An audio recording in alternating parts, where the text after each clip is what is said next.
here to explain how Pixeebot fixes your Sonar issues. Here's a PR that I've created. Sonar has found 2 new issues in this PR. If I take a look at those issues, they both come from this Sonar rule, which tells us that we should prefer replace to replace all when we can, because replace is faster than replace all. This rule has an identifier. This identifier maps to a Pixee code mod.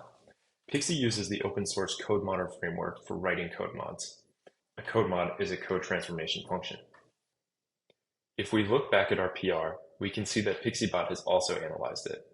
Pixeebot retrieved the Sonar issues from Sonar Cloud and mapped them to the code mods it knows about. It found a code mod for this issue, ran it on the repository, and sent the fixes in a PR. So in summary, Sonar will find the issue.